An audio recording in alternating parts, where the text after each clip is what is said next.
here from Steve saying having some issues. So the copper wire obviously hasn't got quite to Ringawahia. So welcome, good afternoon, and welcome to our joint strategic meeting for 10th of March. It's also our first joint meeting for 2022, even though we're 3 months into the year. So declare the meeting open. Apologies. So we've got Councillor Hapera and Councillor Belsky potentially joining us. Just having a few technical issues. Any other apologies? None? Okay. Right, so we can go to item 3. This is the confirmation of minutes on page 5. We have a resolution there. If I could have a mover and a seconder, please. Mayor Grant and Councillor Ford moved and seconded. I'll put the motion. All those in favour, please raise your hand. Against? The motion is carried. Thank you.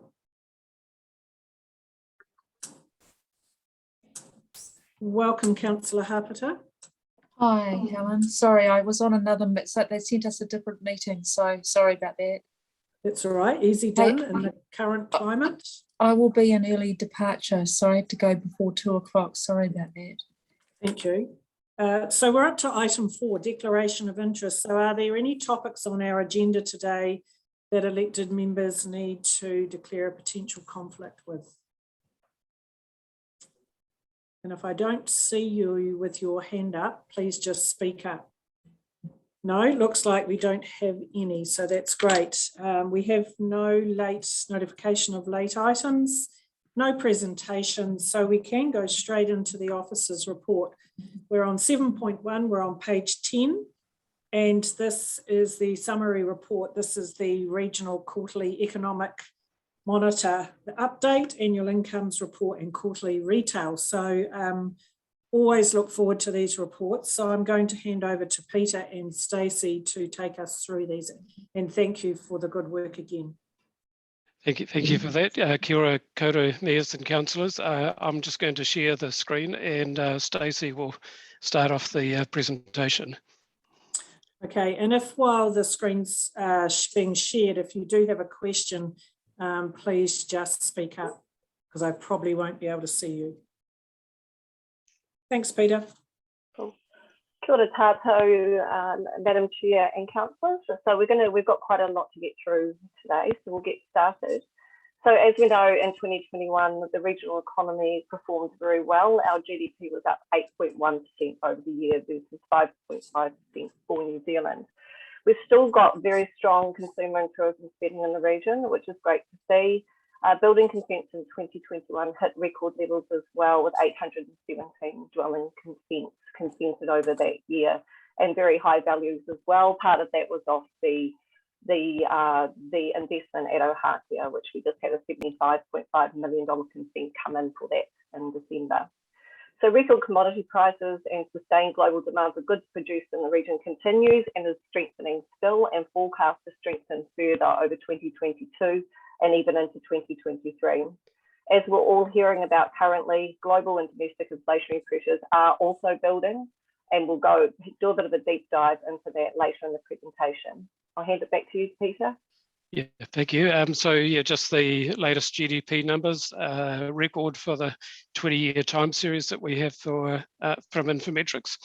Part of that is because of a recovery from the 0.4% growth in the year to December 2020 with the impact of the lockdowns that year, but also impacts from the sort of Reserve Bank and sort of government overstimulation of the economy that we're going to be talking about later on. Excuse me, Madam Chair, could I just interrupt? Nobody's moving the slides, and they're not on full screen. Just in a, the presenters probably aren't aware. Thank you. Good point. So, have you shared your screen, Peter? Yes, it says you're screen sharing. We are, but we're not on a full screen for each slide, and they're not being moved along. Okay, try that again.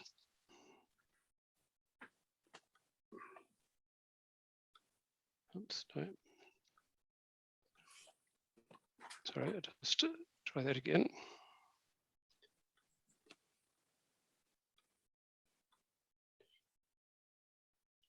So that should be There we showing go. you. Oh, Yep. that's great. Perfect, thank you. I'm not sure why that didn't happen. So record low for unemployment, but it doesn't really show you the full picture of what's going on in terms of job seekers in the region. So just want to sort of look at a couple of other sort of indicators of what's happening.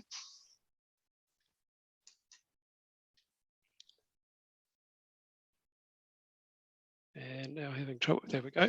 And so job seeker numbers is probably a more reliable indicator of trend. And the work ready job seeker numbers are down by over 100 people from where they were prior to COVID. So that's looking back at 2 years ago. But we have seen over 500 more people move on to that health and condition and disability segment of the job seeker benefit. And those work ready numbers have come down substantially compared with the trend for New Zealand. The other aspect that there was some changes to the way unemployment was measured a few years ago following sort of OECD protocols. So, the official number is 93,000 people officially unemployed, but there are 61,000 available potential job seekers in the December quarter. Now, those are people who wanted jobs. They're looking for jobs online, but that's not considered to be enough to be looking for a job. So they're not actually counted as officially unemployed. So when you add that onto the official unemployed, it's actually 150,000 people that are actively looking for work. There's another 20,000 or 21,000 who are considered actively seeking but aren't available to start work in the next 4 weeks. And then another 102,000 part-timers who want more hours, and that would include people working on a casual basis while they find a permanent job. So across the total New Zealand workforce, there's over 9% of people who either want more work or do actually want to find work. Retail sales, this is the weekly data comparing with the same period 2 years ago. The district has remained ahead of the city for quite a long time. That's partly because of higher population growth in the district, but also the impact of COVID rules on events has had quite an impact on sports events, business events. That whole event sector has been significantly impacted. You can see the impact of that downturn when we shifted to red. And that brief dip in early February shows the impact of the stock car event being cancelled. It impacted both the city and the district quite significantly in terms of retail spending, but still maintaining quite a good margin over the growth rate for New Zealand. But within the sector, of course, there's quite a lot of differences. The growth in fuel prices is driving growth in fuel and automotive spending, but they're probably seeing a decline in the volume of spending, and both the cafes, restaurants, bars, takeaways, and accommodation sectors are seeing a decline in retail turnover. So some businesses in that sector are really struggling, particularly since that moved to the red traffic light. Building consents, there's been a lot of talk about a shortage of materials. Now, some of that stems from this rapid increase in consents nationally from sort of September 2020 to December this year. An additional 12,000 new houses were consented than previous years. So it isn't just a supply issue, it's just the demand increased so strongly that the suppliers are really struggling to keep up. Winstone, that produces plasterboard lining for houses, both of their plants are working at full capacity, 24 hours a day, 7 days a week. They're in the process of building a new manufacturing plant, but just couldn't get it ready in time for that increase in demand. Certainly hearing stories of both medium and small size companies locally that are just unable to build at the moment because they can't get hold of key suppliers. Oh, sorry. And having a look at the value, it's really the value of residential building that's driving activity in the region now, up to about 375 million, whereas back in around 2015, that was only 100 million. In the last year, Kāinga Ora has started quite a significant program for renovating some of its older housing stock. So that's actually providing a further boost to the value of consents in the region. On a positive side, house price growth is slowing, and the region here has slowed more quickly than the overall trend for New Zealand. CoreLogic was predicting that last year. The areas that they saw had the biggest increases in prices last year were more vulnerable to a downturn. I can't remember when Manawatu prices peaked, but Palmerston North house prices increased by 39% in the year to August 2021. And so the fact that that rate of growth is slowing is very positive.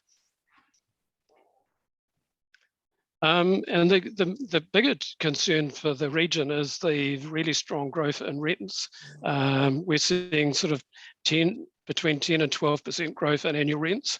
The data is quite volatile, even when you try and annualize it. So that's an average of 12 months, just because rents tend to go up in blocks, because of the use of fixed term contracts for rents. So it is creating quite a lot of volatility, but that is really starting to impact on households in the region, and is being influenced by the very slow growth in the rental stock as well, and a lagged impact from the very strong house price growth in 2021. So now some good news for our region. So commodity prices for our largest agri-food producers, of course, are at record highs. So dairy production is our largest primary industry in the region. That contributes about 120 million in GDP and creates around 900 jobs. We also have a very strong beef and sheep production, and GDP there is around 82.6, with 800 people employed in that sector and a further 53.1 million in meat and meat product manufacturing. So highlighting the strength of trade conditions for our food producers, commodity prices for dairy, sheep and beef producers increased by 28.5% and 15.5% respectively over the year to February. So it's incredibly strong, and conditions, as I said earlier, are strengthening further. So New Zealand beef and lamb export values are forecast to increase to a total of 9.6 billion over the 2021-22 season. That's, putting that in context, that's 21% higher than the 5-year average and 11% higher than the 2021 season. So it's very positive for our region. Dairy, we know that that's going from strength to strength, and the future spot prices are looking very good. 10-year global dairy trade price index reached a record high, lifting to 1,593, so it's up a further 5.1%. From this, Fonterra's increased their farm gate milk prices to a record midpoint of $9.60 per kilogram of milk solids, and are now looking to the following season, and the opening milk forecast has been increased, well, not Fonterra, but ANZ, to $9.20, with Fonterra expected to follow suit. Data out of the US today also confirms that they believe global supply is going to be low this season and next season, which will also support commodity prices in that sector. Next slide, please, Peter.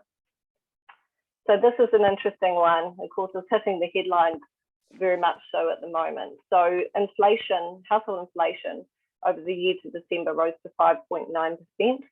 Of this, tradables inflation, which is the inflation that is generated within our domestic economy, was 5.3%, and non-tradables inflation was 6.9%. And that, of course, is the inflation that we import into our country through the goods that we buy from overseas. So that's a 32-year high in the December quarter. The cost of imported goods, of course, such as oil, was a dominant driver of those inflationary pressures. And home ownership costs also were quite high, which was driving quite a big proportion of the non-tradables inflation. Rising food costs are also driving that as well. In January 2022, the price of fruit and vegetables increased by 15.4% compared with the previous January. Price of milk, cheese and eggs increased 6.6%, and meat, poultry and fish prices rose 5.7% over the year. So it's staple goods that all our households need for their well-being. So these inflationary pressures are having an impact on our households and businesses, and will continue to do so. Next slide, please, Peter. So, as I've said, inflation is forecast to rise further. Inflation was forecast to hit 6.6% prior to the Russian invasion of Ukraine. ANZ warned yesterday that inflation will now hit 7.4% in the second quarter of 2022. As we can see, much but not all of the price pressure is being driven by the Russian invasion of Ukraine. And this is from yesterday, these prices, these international commodity prices. Today, we've had a little bit of a turnaround in some of those markets, which is really positive to see. So international crude oil prices have dropped to around $115 per barrel. Of course, a month ago, 2 weeks ago, the thought of $115 a barrel would have been abhorrent, but it did actually get up to $135 a barrel a couple of days ago on the back of yesterday on the back of US sanctions. So that's moving in the right direction. Russia and the Ukraine are also large producers of coal. And of course, Russia is a major producer of natural gas and supplies to Europe.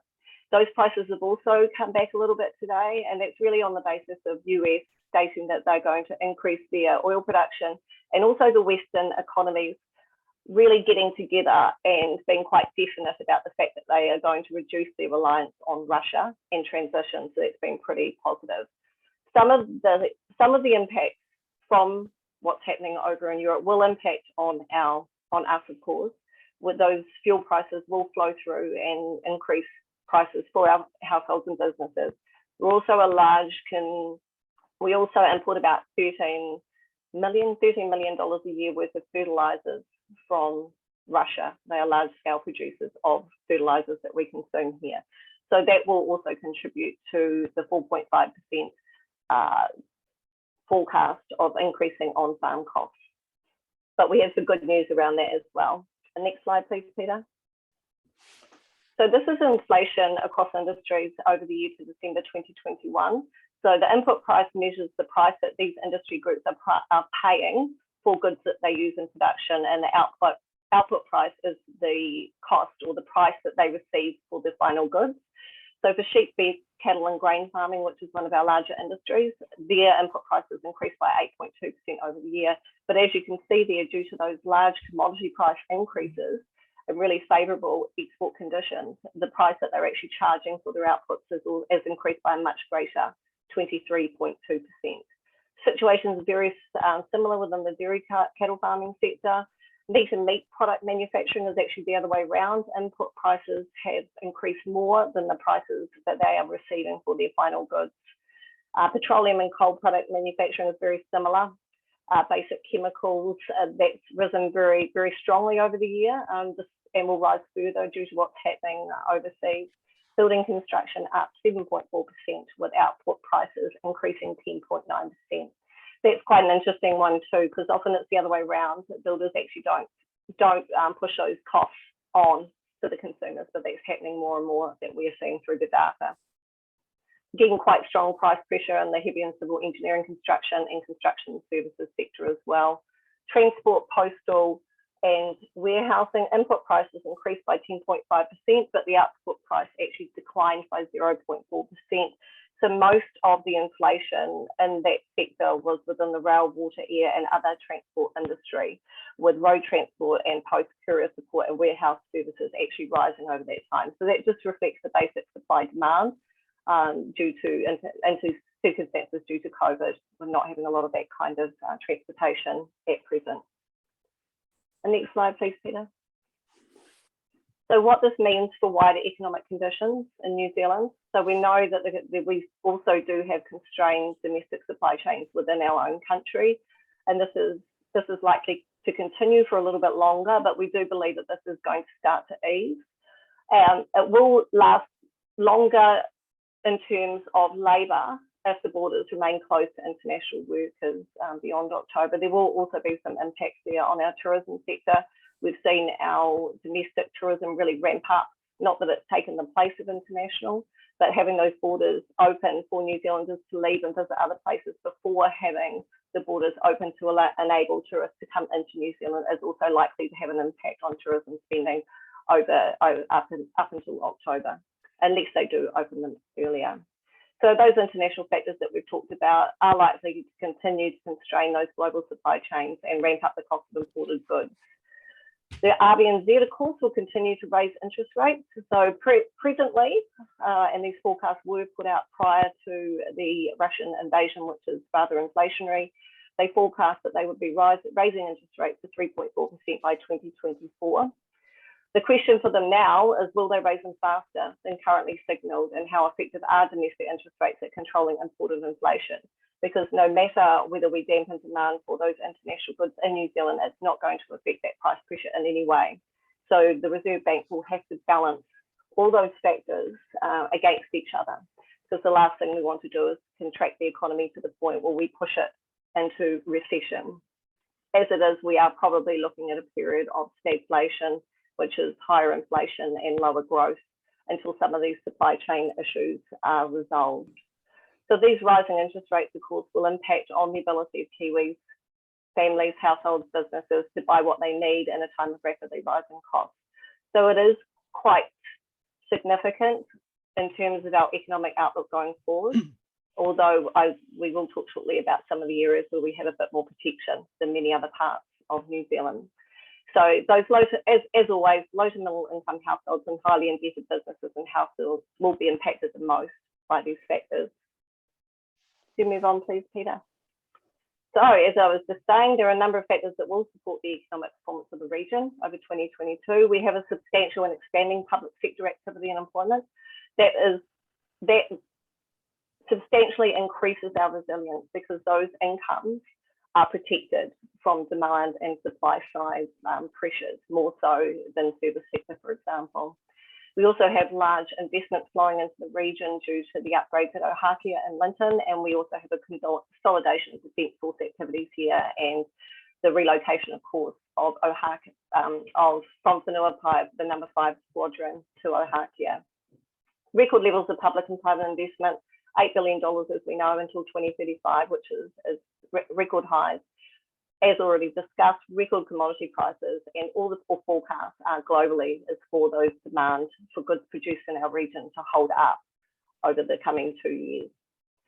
So again, opening of borders to international students should flow through to the Palmerston North economy in 2023. There's great hopes for that there will be quite a substantial recovery in that sector in June 2023. Still a little way out, but it's looking more promising than it has for a very long time. And of course, as we come off the peak of Omicron and hope to remove restrictions around economic activity, we hope for a recovery of our event sector. Too late for field days, unfortunately, but it will support business events and sporting events, which is quite a substantial, makes a substantial contribution in particular to the Palmerston North economy. Next slide, please, Peter. I'll hand it back to you. Yeah, I just want to focus probably on the two middle bullet points, because Stacey's covered the first two. The Reserve Bank lent $50 billion to the bank, and so it is looking at removing that credit over the next 5 years. At the moment, the trading banks are pushing for interest rate rises over removal of that credit. But unfortunately, the interest rate rises don't just impact homeowners, they also impact the farmers and other people in the business sector. And so removal of that credit, which all went into the housing sector, is actually more favourable for the economy than just pushing interest rates up. I'm really concerned about the Reserve Bank's ability to forecast what's going on in the economy. That's really contributed to their overstimulation over the last 18 months. If you look at the monetary policy statement 2 weeks ago, they were forecasting wage inflation to peak at 3.7% in the year to March 23.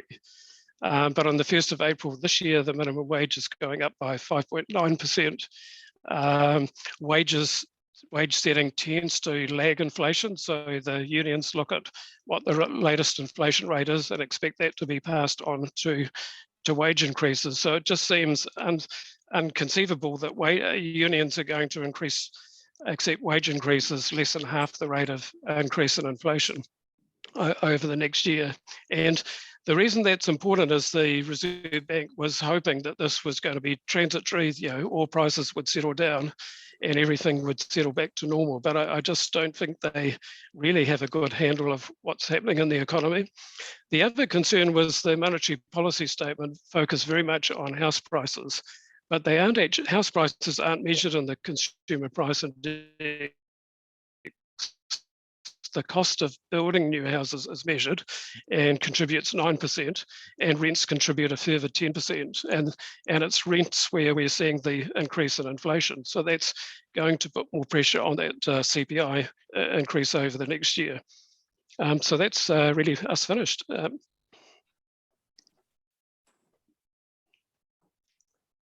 I'll exit out of screen sharing. Thanks, Peter and Stacey. Thank you for that brilliant report again, as usual. We really appreciate that. Let's open that up for questions and comments. Mayor Grant. Thank you, Madam Chair. Thanks, Stacey and Peter. Obviously some real headwinds coming, but it seems like we're well positioned for it. And who knows what's happening in the geopolitical sort of space, because it seems to have quite an impact, far more than probably the average person in New Zealand understands. My question's just around the international borders reopening and your comments around risks, but also opportunities there. And this probably, well, it does affect the district as well, but probably more so the city. There's 5,000 student spots available, and I think you'll see on the Ministry of Education website, or Education New Zealand website, that schools, polytechnics, PTEs, and universities can apply for those spots, and they've given them allocations. So I think the city and the region should be hoping that we get a reasonable slot of those. Would that be right? I talked to Kate this morning, and she wasn't really sure about how many would be coming to Palmerston North, because I think they'd been allocated by university. But no, I don't think they have, Peter. Well, that was the advice I got from her. No, if you go on the website, and I had a look, because I had got that advice earlier too, but it was wrong. Initially, that might have been the rumor or the call that the universities were going to gobble them and decide them all, but actually they're going to filter them all down the. If you go on, it actually shows 2,000 for universities, 1,000 for polytechs, 1,000 for PTEs, and 1,000 or 900 for schools. So we should, by our size, expect 500 plus. One would hope. We have a much smaller share of school students, and the tertiary share has been declining. So when I said universities, my understanding is Massey has an allocation, but we don't know how many of their portion is being allocated to Palmerston North versus Albany and Wellington. Yeah. Okay. Well, I'm just making the point. I'll leave it to comment. Thank you, Madam Chair. Just on the tourism side, the risk is, New Zealanders often head overseas for to winter to warmer climates. So for the last year, we've actually seen domestic tourism increasing because people couldn't travel overseas. So that sector is already struggling, as potentially going to see a downturn in spending until international arrivals start. Another risk there around the border is the fact that New Zealanders will quite likely leave New Zealand to take up employment in other countries. And while we've got our borders closed until October, or heavily restricted in terms of foreign labour coming into the country, that could exacerbate already very, very tight labour market conditions. Okay, thank you. Councillor Marsh. Very good, thank you, Chair. Question just directed to Stacey, just in regard to one of your agricultural slides there at the early stages. And it's just a general question, really. You've showed the dairy increases and the meat increases, and the meat was meat, skins and wool. Now, I don't think the skins and wool contribute very much to that, or are you actually monitoring that, or are you just taking in it as a whole?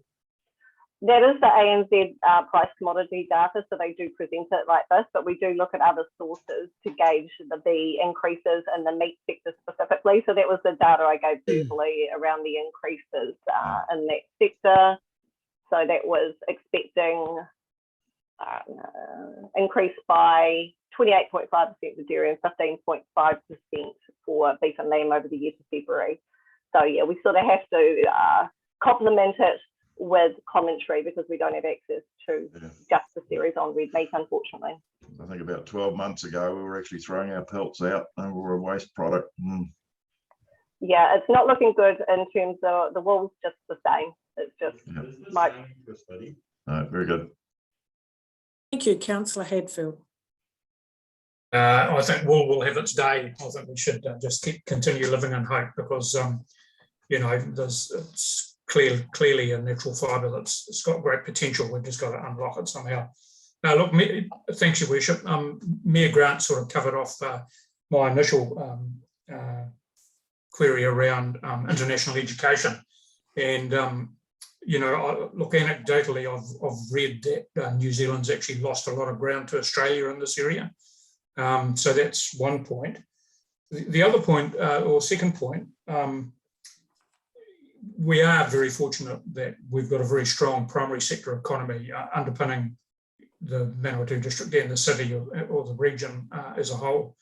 But I do wonder, in my view, the nonsensical emissions trading scheme, what risk the price of carbon is going to pose to our primary sector producers and what impact that might have, because that seems to be going a little bit, you know, going a bit berserk, really. And the third thing that I had a query about is just around Kaingaora and the consents that they're doing. And I know Peter made some comment around that. Do we know what level they're actually consenting their own stuff at? Is it significant, insignificant? Have they got a whole lot of people sitting around doing bugger all, being paid a lot still? And, you know, I'm just a little bit interested to know the level of efficiency that the government are actually providing compared to, you know, the good old tried and true councils have been doing this stuff for years. Clearly, I don't have a lot of faith in the government's ability to do that sort of stuff, but I just thought I'd throw that in. Thanks, Your Worship. I'll start with the second one, if you like, Grant, around the carbon markets. Absolutely, we need to be very cautious that it doesn't erode the competitiveness of our primary sector and actually increase emissions globally by pushing that production out to higher emitting countries. So that's very, very important. I'm so interested to watch the markets at the moment and see what's happening with carbon. It's absolutely plummeted, internationally in particular, but also here in New Zealand, it's dropped strongly. And it just shows how the focus switches at a time of global turmoil, war, all these sorts of things, to the areas that contribute, well, to the more immediate concerns around human beings and human well-being. So it's quite interesting to see that. I was very, very pleased to see that the government was looking at excluding forestry, exotic forestry from the carbon emissions from the ETS. I think that is a very good policy and will go some way to remove the risk of productive land being transformed into just forestry land. And I think as the world becomes more and more concerned about food security, our agri-food activity and our dominance here will become more and more important. So it really needs to be balanced, but it's always interesting to see what legislation comes out. I think we need to have a strong voice in this place to protect the interests of our producers and also food security in New Zealand. I'll leave the other one to you, Peter. Well, we do see the consents data from Kaingaora that's supplied to council. I don't know how many people are involved in processing, but what we have seen is since they started processing consents in June last year, they've only approved 2 new houses, and their waiting list is over 700, but they're spending quite a lot of money on renovating those older houses. Oh, thanks, Peter. I think we could actually make some of that information publicly available. Might be quite useful. Thank you. Councillor Butt. Thank you, Madam Chair, and thank you, Peter and Stacey, for the report. Just following on Mayor Smith's question about Massey University and quota. I was told last time when it happened early last year, Massey couldn't get even 50% of the allocated number of students at Massey, especially at Palmerston North Campus, and that was informed by the Massey International Relations. Are we doing something, or are we planning to do something to attract these students to at least fulfill the quota numbers? I'm not really up to date on what the international education team's doing.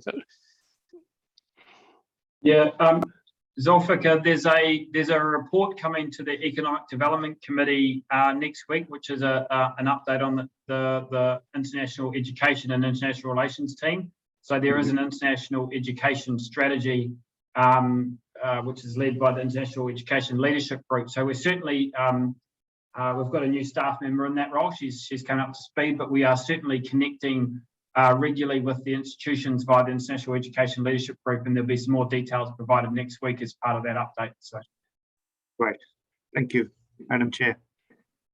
Thank you, Mayor Grant.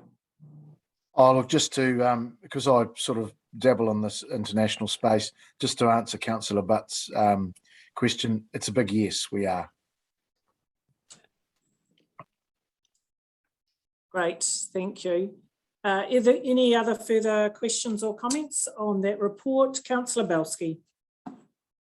Yeah, thank you for the report and the opportunity to share. I was at a meeting last night at Waituna West, and one of the folks there is right up in forestry, and he just said that forestry has per tonne increased last month $15, this month another $15, a $30 increase. But he said there was an issue before Christmas of it going backwards, and a lot of the contractors put off their gangs, and and they've dispersed and gone, and they're having a lot of trouble getting these gangs back. But the forestry has turned around for some reason, and it's looking a lot more positive for log prices in the last the last 2 months. So I thought I'd just add that into the equation. Thank you. The outlook for forestry is quite positive after the first 3 months of this year. So with China's recovery starting to tick along, the forecast is that log prices will improve. Excellent. Mayor Grant. Yeah, sorry, I didn't realise we were in the comments section. Look, can I just make a comment on the general report? Sure. Great. Okay, look, thank you. Look, thanks, Stacey and Peter. Again, it's great to have this insight, and I think it's very valuable for us. Not all councils get the stats presented to us in this way, so I appreciate that. And although we've seen just by the pure nature of our meetings, we've already seen a repeat of this through our own committee structure. With the regional lens, it's really interesting, and I do have to acknowledge the diversity of our regional economy. We absolutely are underpinned by the commodity or primary prices, and I think we'd have to say they're at an all-time high. And you know, I agree with Councillor Hatfield. I think wool will have its day again because it's such a great natural product. And if some of our government departments and even councils could be using wool and carpet and all that sort of thing, we'd start to see an impact there. I think some of the big numbers are really interesting. The GDP numbers, you know, MDC at 9.2, the city at 7.8, an overall increase of 8.1 compared to, you know, we're actually above the national economy at 5.5. That's really good news, because also on the flip side of this, we have some strong headwinds coming at us. We know that retail, speaking to one of the largest retailers in New Zealand yesterday, they would actually been better to shut up shop last month and send everybody home because there's no activity. And that'll filter through in our next quarter's numbers. Same with hospo. You're very brave being in hospitality at the moment. I really take my hats off to anybody in the hospitality sector, and we've got to support local where possible. Accommodation as well. that's a flow-on effect, and I think some of the numbers that Peter especially showed, where the events have not been booking out space, and we're just relying on quite a fickle business trade at the moment, and some visitors. But I think it'll be a coming year of two halves. We're in the rocky part at the moment, and although again our diverse economy's holding us up really well, especially around the rural side and commodity prices, we will bounce back really, really well, because we have some really strong other economic sectors. Defence, we're seeing that both across the city and the district with rebuilds of our two major bases. Health, we're seeing a big spend finally on the hospital, regional hospital. Our distribution and logistics centre just keeps going off. And we've got construction and a really strong government spend within the region. So I think, plus with those big infrastructure projects that are in and around us, with the transportation, rail, infrastructure, they are happening everywhere. So I'm confident we'll bounce back really well, but I do appreciate just being kept up to date with all the pricings and all the stats. Even the agricultural stuff really does fuel the city. So I'm so thankful that we're joined like this. It's really good. Thank you, Madam Chair. Thank you. Really good points. Councillor Harpiter. Thanks, Madam Chair. Just to back up a lot of what the Mayor has just said, being in the hospitality industry, it is very tough out there, but it is tough for retail and hospitality. And I back up a lot of what Peter has said. There are so many out there that are really struggling, and a restaurant across the road has shut its doors. So there are many out there that are very, very finding it very tough. And I'm sure that's happening in Fielding as well. So it is very, very tough. So I do think the more that we can do to support them, the better we can go as a community across the whole of the region. I just wanted to say, Peter, you were right on when you said a lot of your comments in the report. This next quarter's report is going to show a real downward trend in a lot of different areas, but particularly retail and hospitality. Accommodation, I just wanted to mention that. I don't think it's going to show as bad as what you think, because our contractors are still working really hard, and the contractors are staying in all of our motels. So I think the accommodation sector has been actually going very well because of all the works that we've got going on with all the projects. So I think the accommodation sector has actually picked up very well, because we're seeing that. We're seeing the motels are quite full. So I don't know about Fielding, but we're seeing that in Palmerston North. The motels are doing quite well out of all the works and projects that we've got going on. So that's just my reflection on what's going on around the city. But I do think that hospitality, retail are really taking it tough quite at the moment with COVID. Thanks. Great, thank you. Councillor Ford. Yeah, thank you. Just echo the comment, the last two speakers. Certainly my perception around Fielding is that retail and hospitality are struggling, retail perhaps even more so than the cafes, etc. Would it be fair to say that the retail figures that we receive are sort of distorted? Well, it's really we have the supermarkets and the petrol or the fuel stations, etc., which is retail, doing well, whereas many other parts of the retail market are not. So we have to be really, really careful when we're looking at those overall sort of retail results. Is that a fair comment? Well, the data isn't inflation adjusted. Yeah, so when you get big increases in prices, then that increases spending, that it's not an increase in volume. And just picking up on what Leonie commented earlier, because a lot of accommodation isn't paid on a credit card, we're only recording what's recorded on credit card purchases. Yeah, so those I think they're all chargebacks. They all charge back to their companies. That's what I think they do, but they're very full. Yeah, Stacey. there is estimation. Market View does use estimators, don't they? But they can't capture everything, so it's indicative, I guess, of the direction. In terms of inflation, that will be driving some of this increase in retail spending. But what I find is if you compare it to the national average or data in other places and we're performing above that level, then we're actually doing quite well. It's all relative, as they say, when we're looking at the comparative performance of different areas. And it does follow economic performance quite closely, retail spending. Thank you.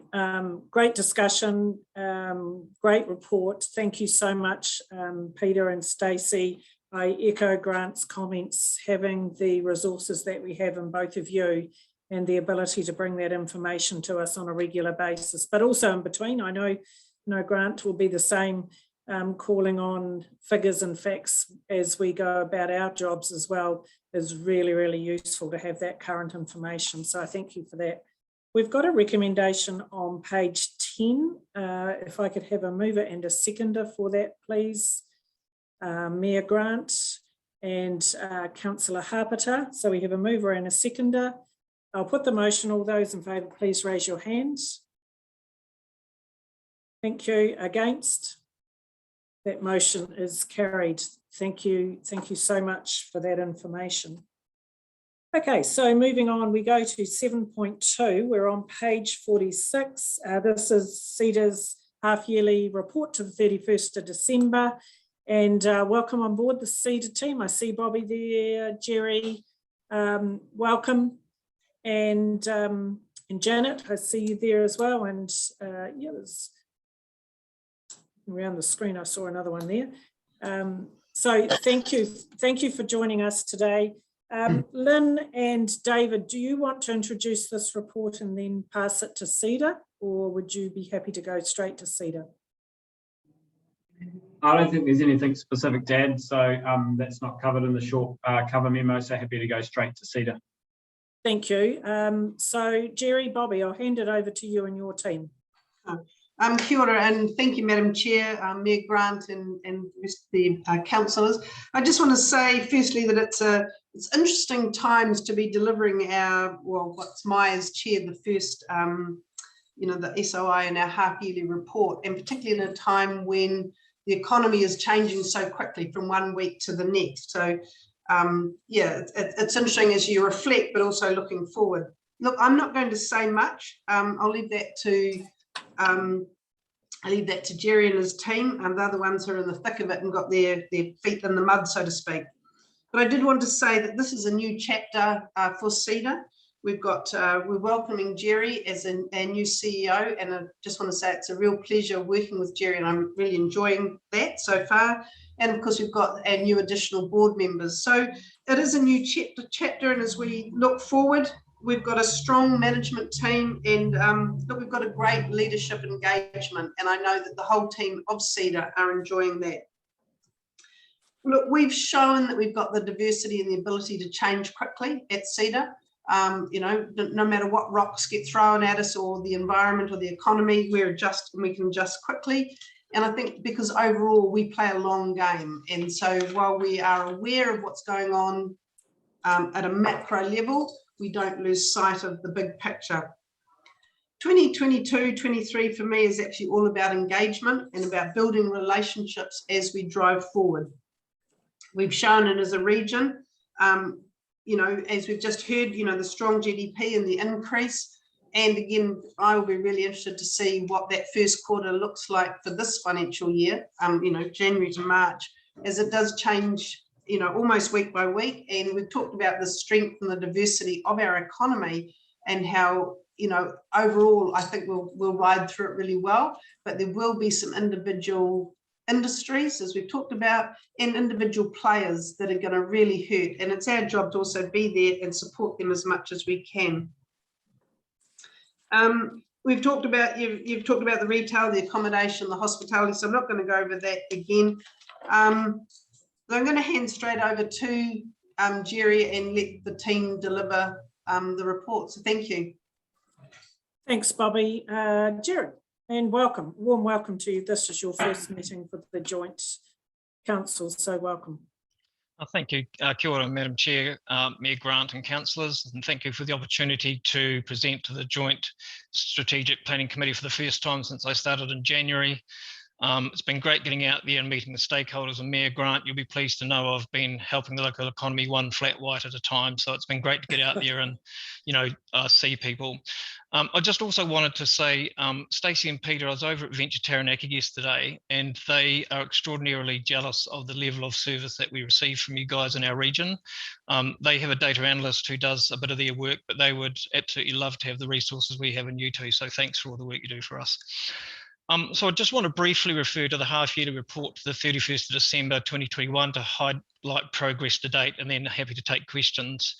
There has been a number of highlights for CEDA in the last 6 months to December. Firstly, there's been a significant project for the region in rolling out its new regional identity that strategically positions the region, increasing its recognition and its pride, and enabling us to tell our story of the region to raise the profile in a uniquely Manawatu way. So this saw a refreshed regional website, manawatu.nz.co.nz, that was launched to lift the visibility of the region. Secondly, CEDA has been working really, really hard with our partners in positioning the region as the Central New Zealand distribution hub through the development and implementation of Te Utanganui, our strategic focus for the future proofing of our region and national transport networks that supports population growth, competition in the logistics market, and increase in freight volumes, and in the end brings high value jobs to the region. Thirdly and finally, CEDA has secured a significant grant from IMBI for tourism and visitor sector support. This central government tourism communities fund is designed to sustainably develop, manage and market visitation.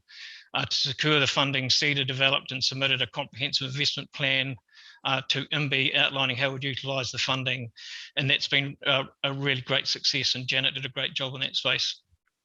So we're expected as an RTO to be prudent and pragmatic and focus on the best outcomes across the regional systems with a longer term focus, building towards better resilience, productivity and sustainability into the system. So thank you, Madam Chair, for that opportunity. Thank you. Thanks, Jerry. Is there anyone else on the CEDA team that would like to make a comment? Janet, some of the work that you've been doing.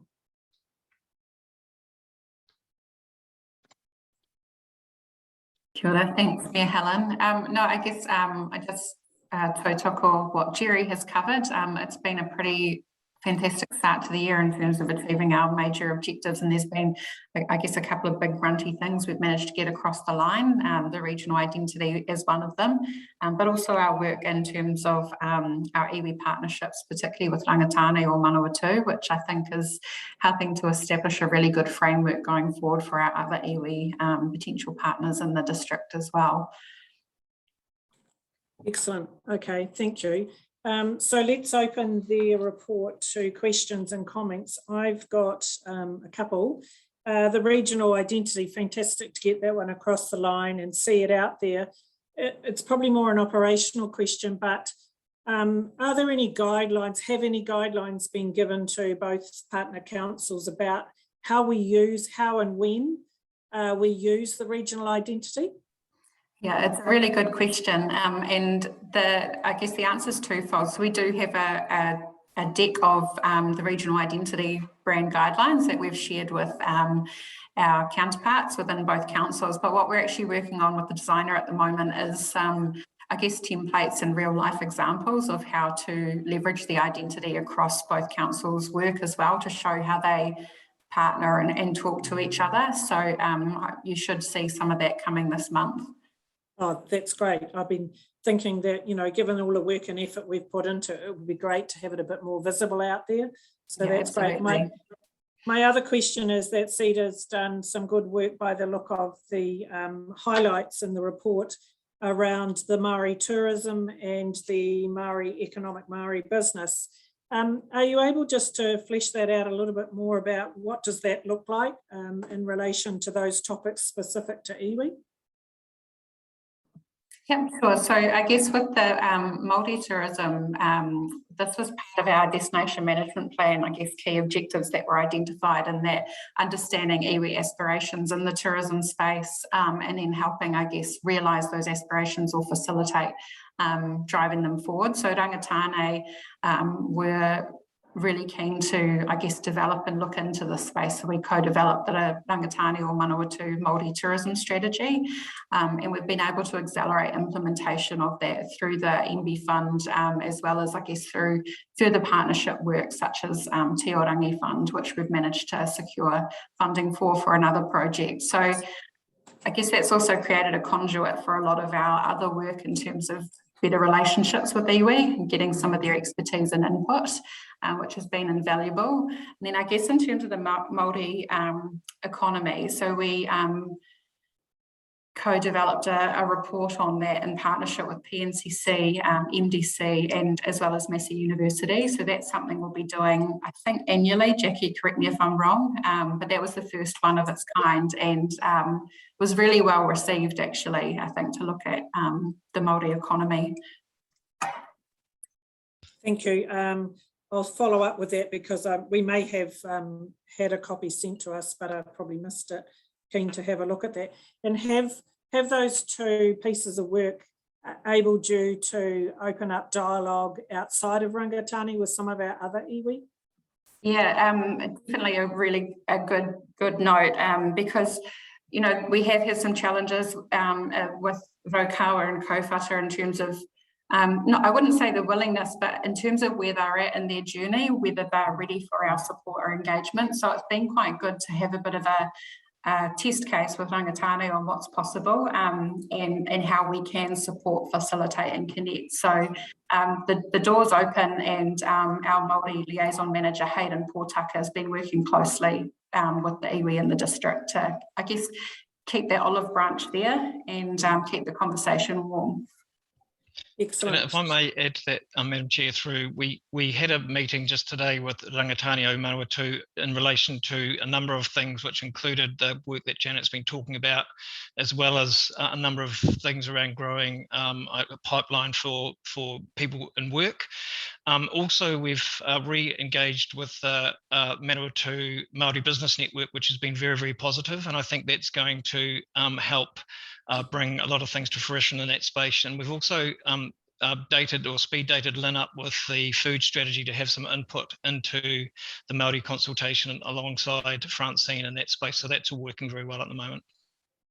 Excellent, that's great.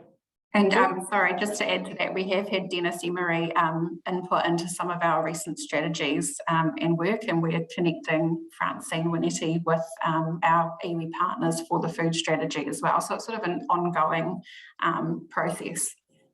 That's great. Thank you very much. Mayor Grant. Yeah, thanks, Jerry, Janet and others there, Bobby from CEDA. Look, I just want to commend the start you've made, and I realise that Janet isn't totally new, but the rest of you are, and appreciate your collegial way that you're working with the shareholders. We really, I know Mayor Helen and I really appreciate having those discussions. It's been really good. Can I just ask a question on the talent marketing campaign? And I saw a lot of it out online, especially whenever I was looking at a stuff report online. There would be a little Manawatu, come to the Manawatu for construction or engineering, and it looks like it got really good cut through and hits, and all the marketing numbers and stats are there, but actually, where did it? Have we got any intel on? I mean, because there were a lot of jobs there. Did we fill jobs? And did the giveaway? Did that happen? Is that to come or?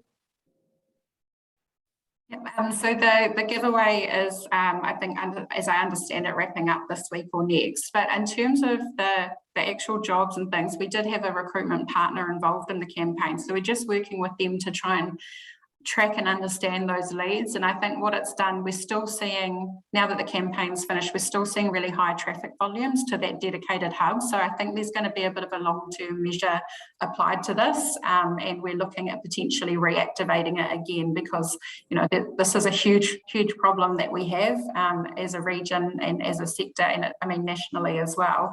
So yeah, we are looking at some of the more detailed insights and I guess conversions, if you like, in that space. But they certainly aren't as easy to identify in the small campaign period we had. It's kind of a long burn, if that makes sense. Yeah, no, look, I totally understand, but it'd be interesting to know, you've got, 1 million impressions. Did we land 20 jobs? And I'm sure we did. And I actually went on, I almost did the secret boss stuff and went online and almost tried to apply for a job myself. Right. Ironically paying more than I'm getting, but that's okay. And you got turned down. Yeah. But it was really interesting to see the depth and breadth of engineering construction jobs in the region. It was amazing. Yeah. And at all levels. So there must be some data there somewhere, even if it's a little bit, as you say, that the base of it is not as scientific. It'd be really interesting to know, because I did think you've certainly made an impact. It's just understanding if we've helped. And I believe we have, but it'd be nice to validate that.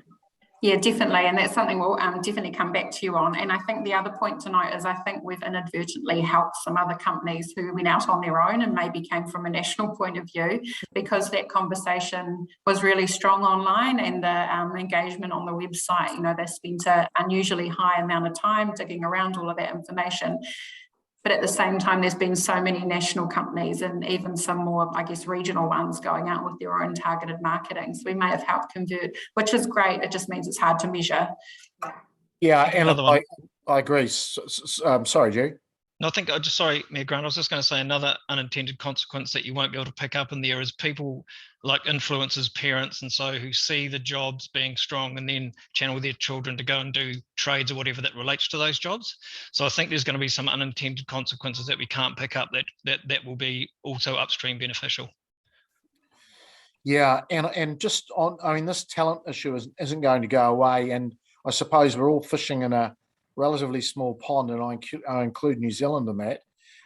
Is there any thoughts of, when borders open, that we do hit the Melbournes, the Sydneys, some of these other places where I've just had a family member come back, and I can tell you, after being locked down in Melbourne for a couple of years, Palmerston North is actually quite attractive.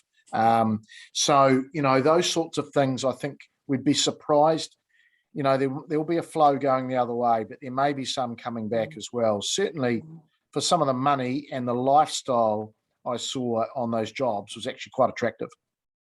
Can I just jump in there for a minute? I think too, we're also up against at the moment where the evidence or anecdotal evidence is that there's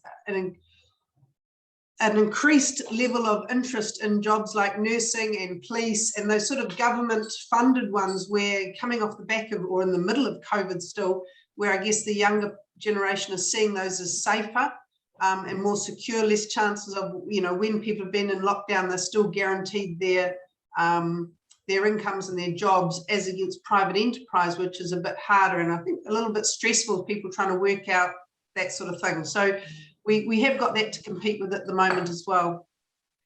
Thank you, Madam Chair. Thank you. Councillor Beattie. Thank you, Madam Chair, and thanks to the CEDA team for a good report. It's good to see so much positivity. I just wanted to ask around the Te Apiti Gorge. I see there was some additional funding that we got allocated. Could I just ask what that's going to be spent on and how much it was? So that might have been the additional funding that followed up from the feasibility study the year prior, which was around building the business case. So we secured, I think, around $40,000-ish to develop, $50,000 to develop a business case. So we brought on a local contractor to do that and create a robust business case, which has led on to us developing some, I guess, funding scoping and looking at the next steps from here. Okay, so when do you see we'll sort of have some plans, positive plans, or something tangible that we can see that's happening there? So we've got the feasibility study and business case, which we've shared with our key partners and shareholders. So we're also heavily engaged with the PNCC team on the Te Apiti master plan. But in terms of where to from here, that's an internal capability and capacity discussion that we're having and ongoing with our contract managers. Okay, thank you, Janet. Janet, we've got an upcoming meeting too, haven't we, soon with Jeff Baker, isn't it?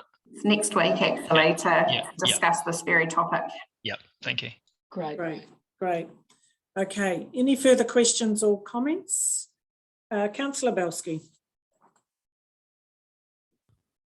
Yes, no, thanks for the opportunity to share this. I'm just wondering, I couldn't read it in the report, it may be there, but how the National Driving Centre, Training Centre is coming along. I know we're extremely short of truck drivers and drivers, but we have we've visited the site once, and it's pretty impressive, but I was just wondering how the driving centre is coming along. Jerry, you might be able to answer that. I know when I was talking to you earlier this week, you were about to have a catch up with them. Yeah, Mayor Helen, I thought I was. It actually happened to be Fielding Aviation, but I've got them on my hit list for next week or the week after. So I've had a bit of a link with them in my previous life at UCOL, and there is definitely some there's some mileage to be gained out of that relationship. So it's certainly on my top of the list to be meeting up with them very, very shortly. Thank you. Okay, excellent. Thank you. Mayor Grant.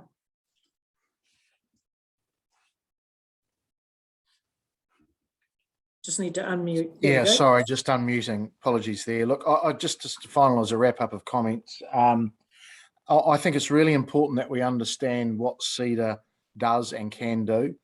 And there's probably been a little bit of, even amongst councillors, to be really fair, on both councils, that their role really is around being the initiator or the enabler to make things happen.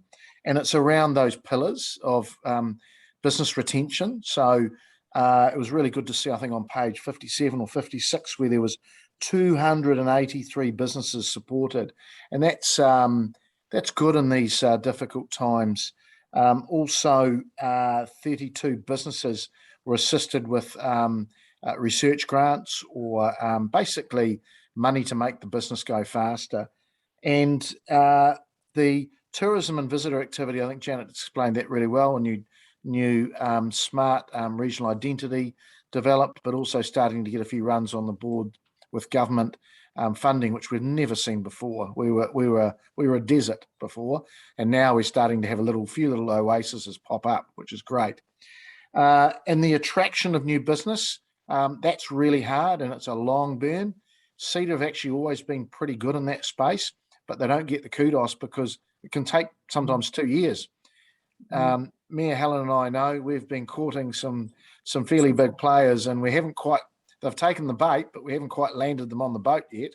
And it does take a long, long time, and it's highly confidential at times, but it has been great to see places like the Defence Uniform Logistics Centre, which will be an international centre and a mini easy buy in a lot of ways, which will distribute not only the New Zealand and Australian Defence Forces of uniforms, but we hope other services like possibly fire and police forces from around the Southeast Asian area. So look, that could be really, really good. And that was something that CEDA chased.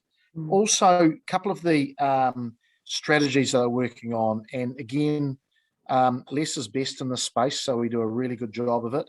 The Te Iwi Tanganui, the Central New Zealand distribution hub strategy is really key for us, and it affects not only Palmerston North and the Manawatu district, but it's all the other nodes around the wider region, whether it be right into Taranaki and Hawke's Bay. And great to see Port of Napier showing some real interest in us, and I'm sure that will spark the competitive nature of other entities and ports as well.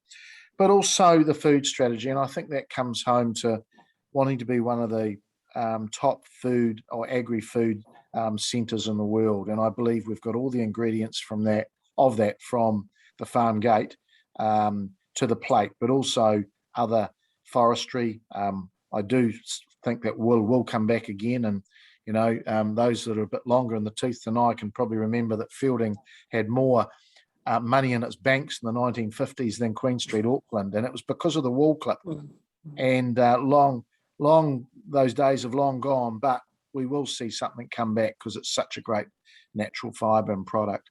But I do think it just shows the underlying, we're in a good space.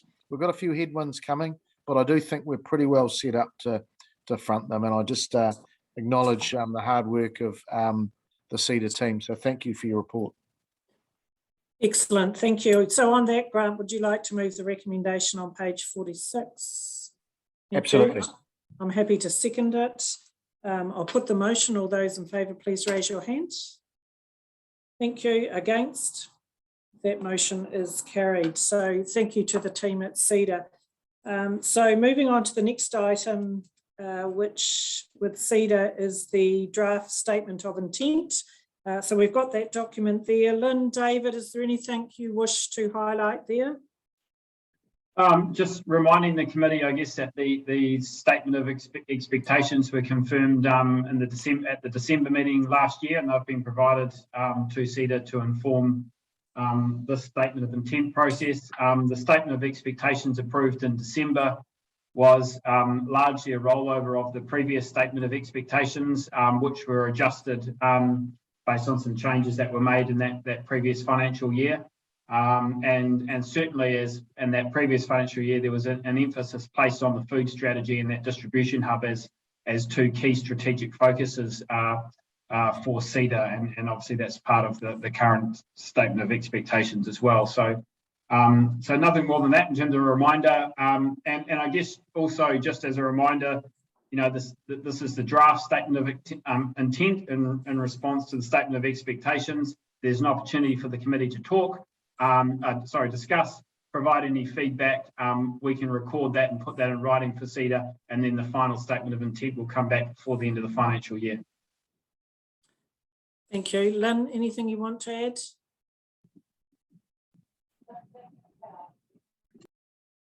Sorry. No, nothing to add. Thank you. Thank you. Thank you. Great. CEDA, is there, Jerry, Bobby, is there anything in there you wish to highlight to us? Yeah, I'm happy to take this, Bobby, if you want. Look, thanks, Madam Chair, again. Just for the 2022-23 statement of intent, we've been given some really clear parameters through the statement of expectations, and thanks to David and Lynn for helping us out as our contract managers and bringing some of these thoughts together. So we're pleased to present this to you all today. Jackie's got a bit of space that she can talk a little bit about the financials and the statement of intent a little bit at the end of this. So our vision is to focus on those areas that create the best outcomes for the region. So it's the big impact things that Mayor Grant was talking about earlier, and some other key initiatives as well. We will be inside this statement of intent, be more focused on what we do and continue to do it well. We've taken on board the message of working with our partners around delivery, so that we're not duplicating services that other like partners in the region may also be doing. As we've talked about already, our focus is going to be on inward investment, which is heavily centred in the first instance around Te Utanganui, but is also actively in the space of pursuing other opportunities that we discuss all the time in-house, but also acting on leads that we get from all of our wide and varied stakeholder network, which is very helpful for us. We're also continuing the work on the Manawatu food strategy that by the time we get to the start of the next financial year should be into phase 2 of its development. We're continuing to build the talent and skills pipeline, which is sort of centered around the business attraction, retention, and expansion strategy, which again will be into year 2 of a 3-year delivery cycle at the start of the financial year. We've talked a little bit about domestic visitation. It's front of mind for us as well through the refreshed destination management plan, which is going to reflect the changing environment and of course the regional aspirations. We'll continue to build relationships with partners that focus on shared objectives and outcomes. We want to be clear on who's doing what in the region and achieve common goals by utilising and sharing our expertise. And also we are working really, really hard to build relationships with iwi, Māori and Māori business networks in the region. And this is beginning internally with the CEDA staff having fortnightly te reo and tikanga sessions, which we're really enjoying, which is great. So the statement of intent that we present to you today, we often refer back to our strategic objectives, and one of those is the key objectives guiding the development of our short and medium term programs. And as Mayor Grant's already mentioned, it's worth noting that some of these activities aren't short or medium term, they're long term, and they could be up to a decade before they bring full fruition. So these projects require a sustained focused effort, and as such need sustained and focused resourcing before they're referred to a business as usual activity. So on that basis, I offer the report up to you. Thank you.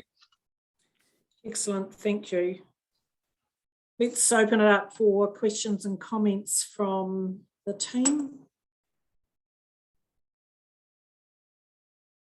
A question I had was just understanding where it fits in, but we talked back in December. I know our council had some discussion around what were some of the specific district outcomes we wanted to see in our partnership with CEDA, and we came up with 4 or 5, I think it was. And so what I'm trying to understand is, where do we see those reflected into these statements of work?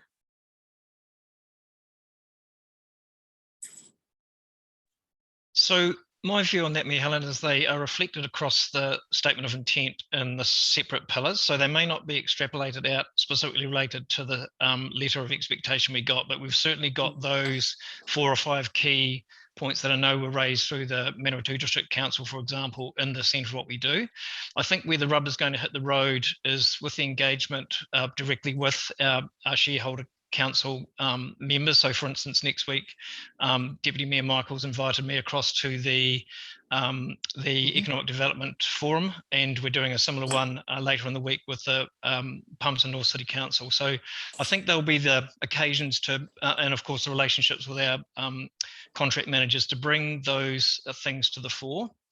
So for instance, Lynn and I have had conversations recently about having a day together where we can really thresh out what those look like. CEDA having a greater presence, particularly in the fielding region, so that we can engage more with businesses and find out what's going on the ground. So I think that would be a good start point. Excellent, thank you. Mayor Grant. Thank you, Madam Chair. I think at page 125 and 124 has those strategy connections and service level alignment for CEDA. So that may help with your last question. Okay. Look, I just really, as a comment, I think we've got to be mindful of and realistic around expectations of what can be achieved, and I do like the simplistic nature of the pillars. You know, we spoke before about business, the people, the talent, the place, which is that identity, the tourism, visitor activity. But the one where I think this region and the way CEDA can perhaps get a little bit more traction and go forward is around partnering. And I reckon it's really, really important. We do that a lot with our community in the city, and I know Manawatu, the district, does it as well. And it's where you put in $1 and you get 2 or 3 back by partnering with different organisations. And I think in the past there has been a little bit of competitive space in this area, and naturally there is between regions, but I do think partnering with other EDAs, and I note that that's starting to happen with CEDA, Wanganui and Partners, but also our wider rohi of Taranaki and Hawke's Bay, and further south with the Horowhenua Trust, which is doing some really good work in this economic space. We should all be talking to each other and and aligning what we can align, because there will be some stuff we can't, but we certainly can do some stuff together. But it's also the Chamber. The Chamber's still a strong entity throughout New Zealand, Chamber of Commerce, or the Business Chamber as they call themselves now. But our direct partners, people like Sprout and that agri side, they really have quite an international reputation, and they have started or morphed from the Manawatu and the factory, which is really our incubator space, our startup space. So I do think it's around, and at a more localised level, the bid, fielding promotion, all of those groups. We just need to be sure that we're connecting where we need to, rather than being in a competitive space. But I get the impression that we are in that more collaborative space. So thanks, Jerry. I'm happy, Madam Chair, to move this if you need to at the end. Thank you. Thank you. Councillor Ford. Yeah, thank you. Just read the food strategy, which is really, really exciting, and I just really want to be a disciple. It was called the Food and Fibre Strategy. Then I think it was called the Food and Beverage Strategy, but it appears to be called the Food Strategy. So I'm just really wanting to clarify what I should be saying when I'm out and about, and looking forward over the next months. Can you just elaborate a little bit more about what's aiming to be achieved over this next period, please? Thanks, Councillor Ford. If you want to be a disciple, you have to show up for 7 o'clock Zoom meetings with our consultant in Holland. No, look, it's the what's in a name, I think, is really important. And it has, when I landed in the role in January the 10th, there was a number of iterations of even the draft of that strategy. But the current name is the food strategy. And I think it allows it to have a breadth of, taking it where it needs to naturally go, although it's got a link to science and our link to that part of, the food story in the New Zealand ecosystem. Look, I had a meeting this morning with Rogier and our team looking at the strategy going forward. It's due to finish its first stage at the end of this month, but I think we can safely say that might be delayed by about a month. There's the ongoing consultation with iwi, which is a conversation that will continue past phase 1 and into phase 2 and keep going forever, I should think, which is fantastic. But we should be in a position to then take that draft strategy document out to a wider consultation, which we've been asked to do, and people are hankering for it. But what we need to be able to do is get a proposition to put in front of people first.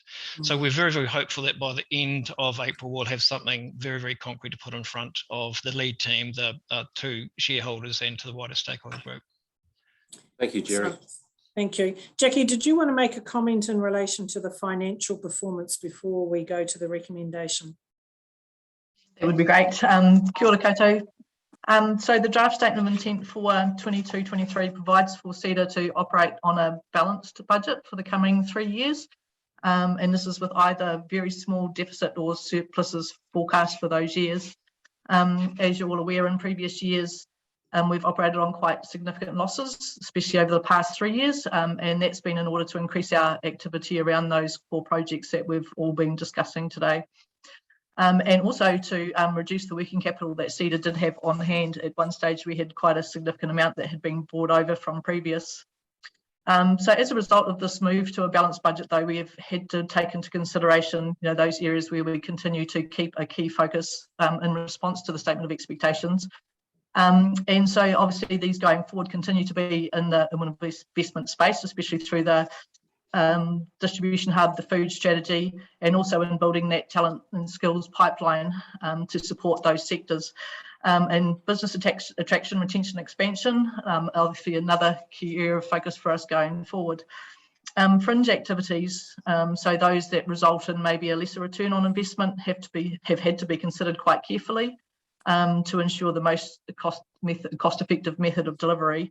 Operating costs have been reduced where we can, and consideration has been given moving forward into the current CEDA lease, which is due to expire in June 2024.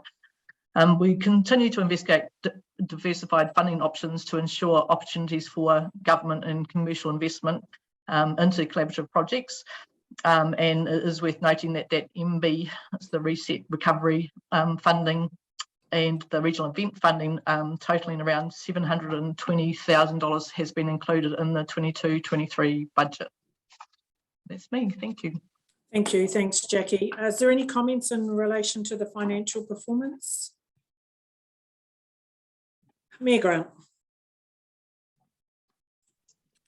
I think it's worth noting that CEDA financially should be congratulated, because it wasn't, and for all the right reasons too. It was a circumstance that they were running some big projects, but I know, there was a bit of chatter why you're running such big deficits. but balancing the books and still being able to produce quite a lot of work, and on a slightly reduced budget, I think is commendable. So, that should be noted, I think. Thank you. Very good point. Very good point. Thank you. Any final comments? Otherwise, Mayor Grant, you were happy to move the recommendation on page 93. Thank you. And seconded by Councillor Ford. I'll put the motion. All those in favour, please raise your hands. Against? That motion is carried. And so, yes, again, thank you. Thank you to the team at CEDA. Welcome on board, thrown in the deep end, to Bobby and Jerry, and hit the floor running.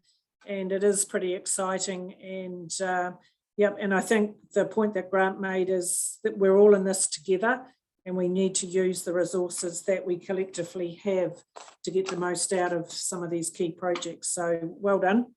Look forward to working with you carrying forward. So going on to back onto our agenda, item 7.4, this is the role and future of the Joint Strategic Planning Committee. You'll recall that we had a discussion towards the end of the year about, what the purpose for the Joint Strategic Planning Committee, the purpose it was originally set up for has changed, and we've carried on, but it was a time just to reflect what do we want out of this joint committee and how do we do that? And so we asked both of our operational teams to go away and have a look at that and come back with a report, which they've done. So I'm going to hand it over to David and Lynn to take us through it. Thank you, Mayor Helen. Kia ora koutou committee. I'll make a few introductory comments, and then Lynn, if you want to add anything, jump in. I think the minutes recorded that the Chief Executive should be directed to go away and have a specific workshop with their individual councils on this. So I know certainly the Palmerston City Council have not had the opportunity to do that since the 9th of December meeting. There's been a lot of pressure on workshop times and amongst the Christmas break and COVID red setting and those sorts of things. So the first thing is that the Palmerston City Council, I understand MDC is in the same position, that they haven't had a specific workshop on this matter as yet. Rather than just coming back and saying we haven't had a workshop, there's nothing to add, we thought we would just do a short memo that provides some very initial commentary around some of the items that were discussed at the 9th December meeting in regards to this. So, I mean, I won't go over those, they're in the report. I think the point I would emphasise is while there hasn't been an explicit workshop held by the council, I think there is a lot of related work occurring in relation to the review of the government's proposed review of local government. I guess in preparation for the next LTP, both councils are undertaking a review of levels of service, which will look at the cost effectiveness of some services, which I think will lead to a potential conversation about shared services. I guess widening the scope of CEDA to include other councils, again, that relates closely to the review of local government. Palmerston City Council passed an explicit resolution when it reviewed the shareholding arrangements for CEDA during the course of last calendar year to start conversations with some of those neighbouring authorities in collaboration with MDC about the future of economic development. I think the future of economic development will be an interesting conversation as part of the review of local government.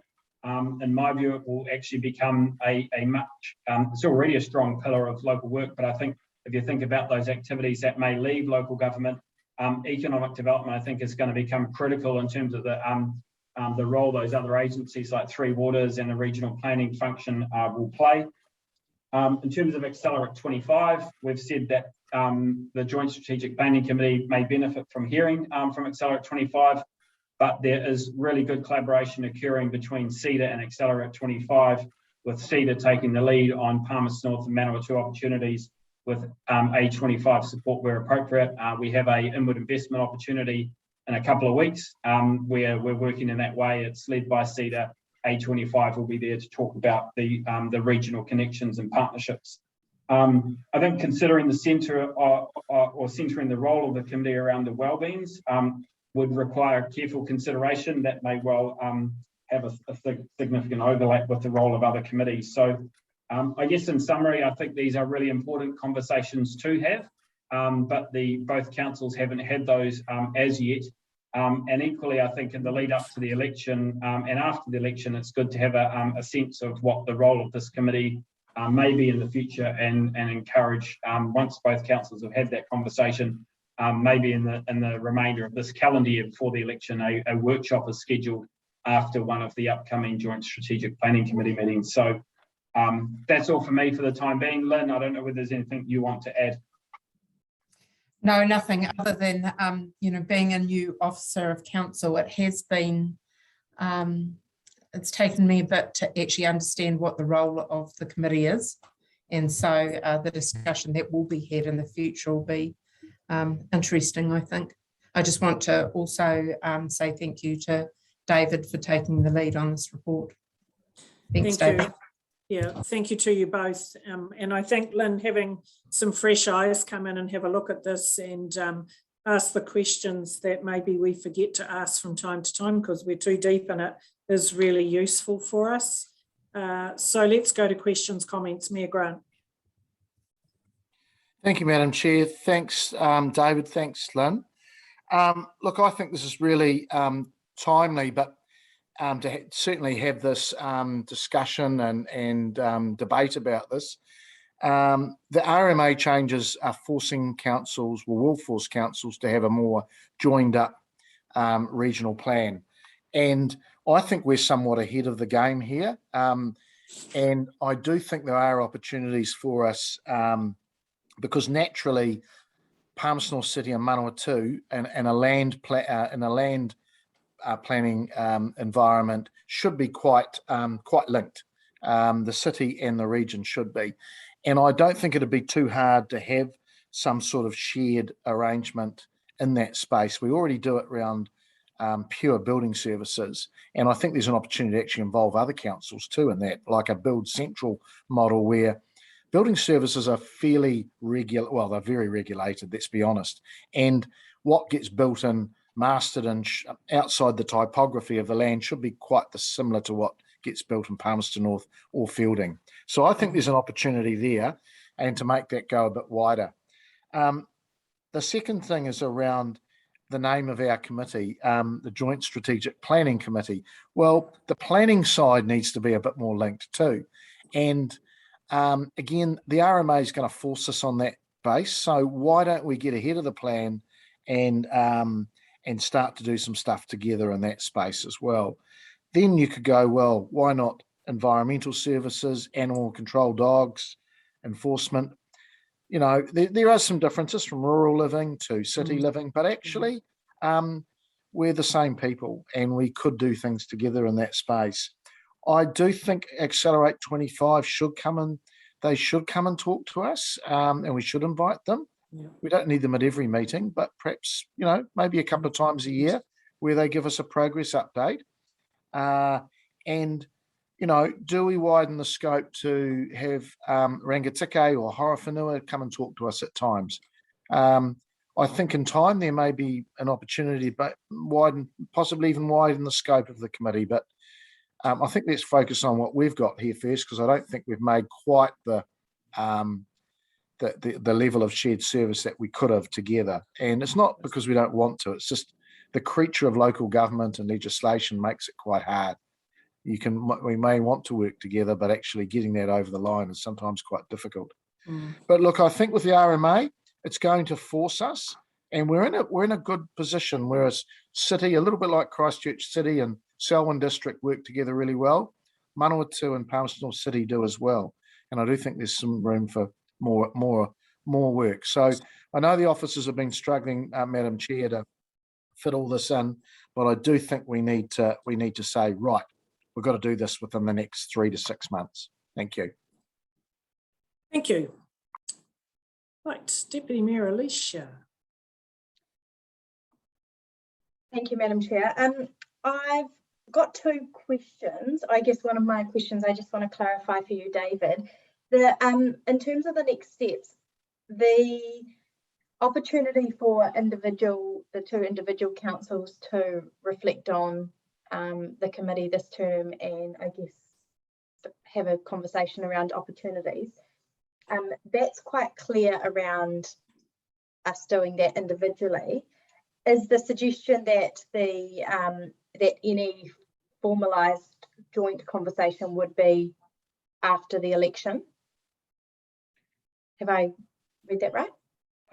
So certainly my advice is that both councils, and that was the direction, both councils would have a conversation amongst themselves. I think there would be some benefit in then having a workshop either before or after the election. I mean, I think that would be for both councils to have a conversation about individually, and then the two mayors come together and decide whether they want to have that before or after the election. I think, as you all know, the terms of reference and committees and those sorts of things are determined after the election. It's just how much the two councils want to have a conversation beforehand, and officers would be guided by elected members' preference in that respect. Okay, thank you. And then, so my next question is, with regard to the opportunity of talking to other councils in our neighbouring districts, the report seems to indicate that conversation could happen after the election. I'm just wondering if there had been any conversation with them currently, even if it was informal, because I guess my concern is that when it comes to that post-election period, that's when committee structures, memberships, all of those sorts of things are established and ratified, and it might be a bit late to actually, if there was an opportunity to bring other councils in, to actually get the wheels spinning on that. Yeah, I think realistically, I mean, in my view, conversations should start to be happening in the near future with our other neighbours. We're working closely with MDC regularly through this committee, but conversations should start to be happening with Horowhenua and Tararua, for example, about their views on the review of local government and the way in which they see that influencing the delivery of economic development in the future. I think the sooner those conversations can happen, the better. And as I said, there are some resolutions from PNCC for that to happen. I know there's been at an officer level, GM level, some meetings and a working group established. I think the meetings are yet to happen with Horowhenua on the back of the proposed boundary adjustment there, which didn't proceed. So I think, in summary, these conversations happening alongside the review of local government, I think are healthy conversations to have, and it's good for us to get a sense about what our neighbours are thinking. So I'm not sure whether I specifically answered your question, but in summary, I think until we start talking, particularly to Tararua and Horowhenua, I think, we will be better placed to think about the role of this committee and CEDA in the future. Thanks, David. Madam Chair, are you taking comments now, or are we just doing questions? No, go for it. Comments, yes. Okay, just a couple of general comments then, is that appreciate the feedback that's come through the report. I do support both councils prioritising that conversation around reflecting on how the committee has functioned this term and where our opportunities may be for future, particularly with some of those reforms happening on the side. My view is that if we wait until the election, it's really easy to lose pieces of work the closer we get to the election, first of all, because we know that our work programs really ramp up and it just gets particularly busy.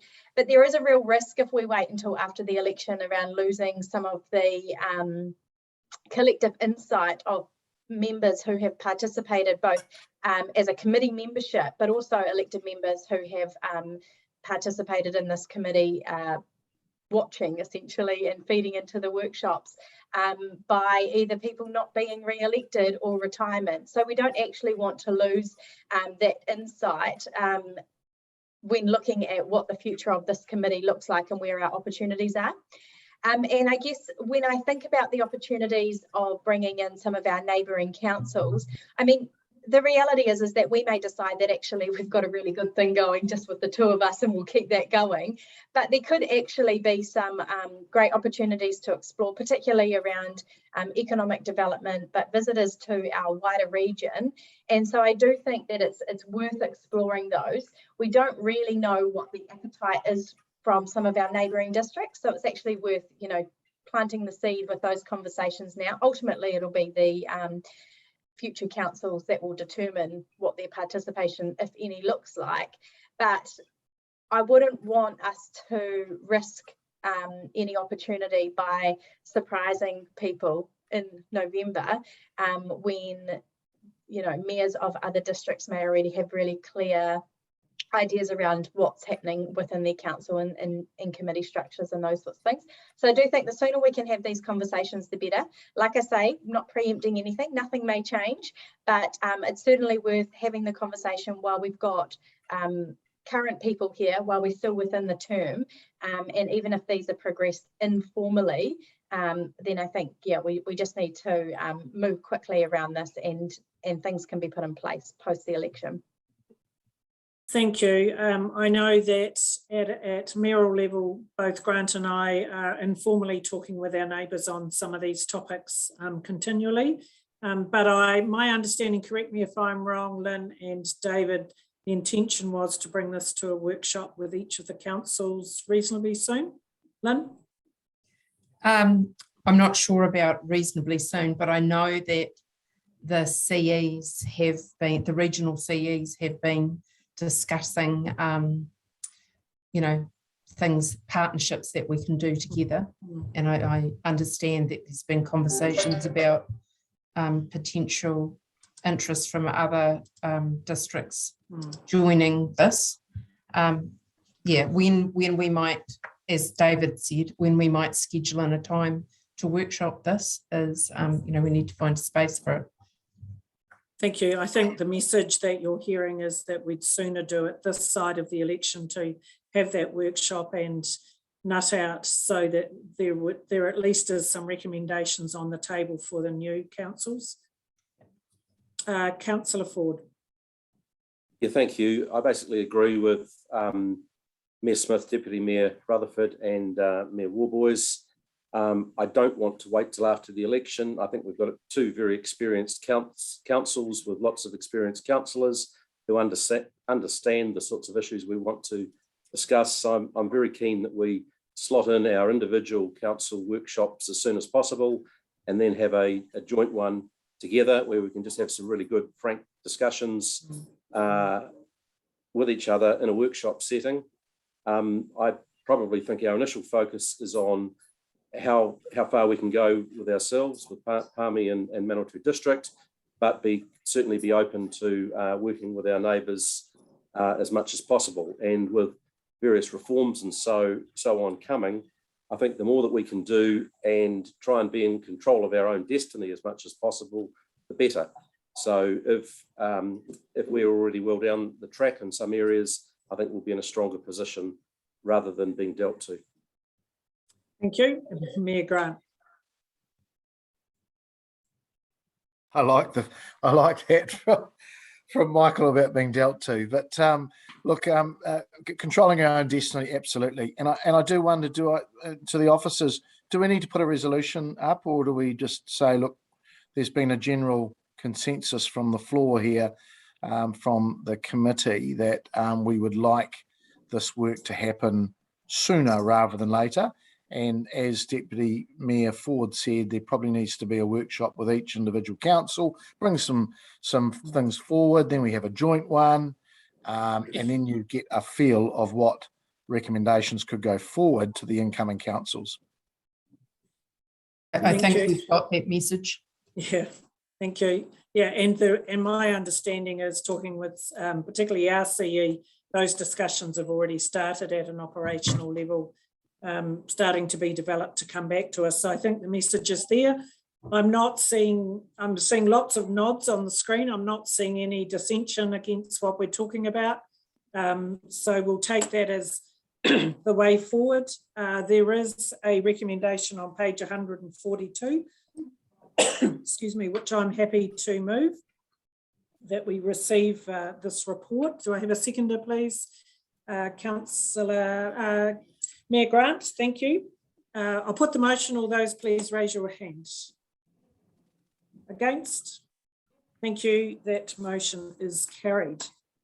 Thank you. So we have no late items today. The notification of items for our next meeting. We've talked about a few of them today. I'm not sure whether next meeting is pushing the barrel too fast for our workshops. It is, but let's stay positive on that one. Does anyone else have any other topics that we haven't put forward today like to see on the agenda? Mayor Grant. Could I suggest to the officers that they maybe invite Accelerate 25 to give us a progress update on the regional projects? I think that's an excellent idea, and we need to do that on a regular basis.